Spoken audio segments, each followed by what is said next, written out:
Alright, so Caitlin's gonna play with his Legos. I'm gonna do a quick video here of how to put an SSD in your 2011 MacBook Pro. So I just took the cover off. And I just took out the hard drive. Just got the 4 screws that hold it. And then you're gonna want to take the little offset screws there. And we're gonna pop them on our SSD, which is gonna be amazing to have this in. Did you see how slow it was to boot up, bud? Hey? Did you see how slow it was booting up? Me? Yeah. Oh, it was like silly slow. Alright, so if I, ever get rich at making YouTube crap, which will never happen, No. I am going to buy a tripod or a GoPro or something. So we gotta use our little torch. Yeah, we probably should be using it then. Yeah. We're gonna use our little torch screwdrivers here. Standoff screws, that's what they're called. Standoff screws. No. Probably gonna be the size I don't have. Which that's the size I don't have. Put that right in the shop there. So little standoff screws, it's really soft. But we can get her to sit in there. Once we swap them over. Ooh, a golden flamethrower. I think I have every size torch that's either one too big or one too small. So that's fun. Caitlin's celebrating his Christmas a little early today. It's not Lego. Who makes them? Mega Construct. Mega Construct, yeah, and that's the new Lego competitor. I guess that came out there. Well, Lego is still in a business, and then now that Lego decided to come back to life, and Yeah, one of their main they used competitors. to be called Mega Blocks, and then they changed the color of all their stuff and their name and everything. Uh-huh. So is our first torch screw there. Which we're gonna just take these out. Pretty freaking awesome. For 40 bucks, get a 2011 MacBook Pro. It's slow as all piss, but with the SSD upgrade, and I'm gonna put another 4 gigs of RAM into it from the original 4, and not all the nonsense this guy had on it. Holy Lord! Now 500 gigabytes, had like 475 used. It is full, and everything's set to turn on when the computer boots up. So it's a lot of fun. I mean, I wouldn't ever sell a computer and leave all my Army files and pictures and movies and everything since 2011 on it, but, to each their own. I'm not one of those people that are going to go through it and look at his crap. I'm going to format that hard drive and add it to our movie server at home.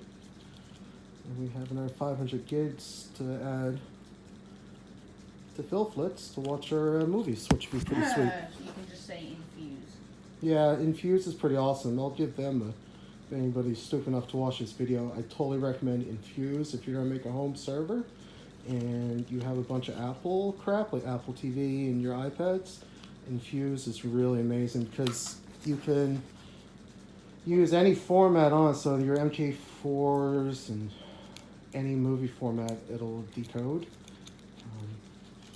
Plus they have a great metadata feature that searches the public archives to go ahead and name all your movies and add pictures and add your titles and all your information to each one without a ton of space being used.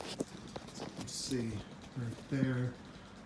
It doesn't, if you have folders and stuff like our Mythbusters and our Seinfeld, it doesn't show the folders, but once you get into it, it does have it all, and it's pretty freaking amazing. Ever since we cut the cord, so to speak, with the satellite dish, it's been kind of awesome to just buy your stuff and have a library with whatever you just want on it. So I'm going to pop the SSD in this little baby, which is very, very straightforward. None of this is hard. This is what Apple used to be awesome for, and apparently it's getting awesome again with the new Mac Pro. If you have $20,000 to spend on one, it looks pretty freaking awesome. Well, if you want one that's good, it's $20,000. Who was I watching? Snazzy Labs bought the $6,000 base model, and I guess the CPU is kind of shitty, and it doesn't have very much memory, yada yada. Everything's upgradable on it though, is the really, really neat part. Your SSD isn't, because it's keyed to the S2 security chip. So apparently only Apple right now is able to upgrade your SSD to have it rekeyed to work with security features. I'm guessing this is on backwards. Yeah, perfect. Pop her back in there. But you can add a PCI hard drive in it and or SSD, I guess. Make more sense, and everything seems to work. But these little babies are freaking amazing. You want to swap in a quick SSD, put some RAM in. Batteries are, you know, well, if you find one that's decent off of eBay, they're dirt cheap. You know, it's i5 in this thing, which is not great. Last one we had was Tor 2 Duo. It might have been the first year that they had that on the Pro. If not, it was the next year. It was pretty nice. It was pretty fast, yeah. We weren't playing major games on it. Kalen had his Age of Empire. Oh, And what else did we get on that? I think we had a Civ game. Yeah, so I gotta go backing this out. There's a nice amount of dust onto the fan, and we'll pop in another RAM chip and get it restarted.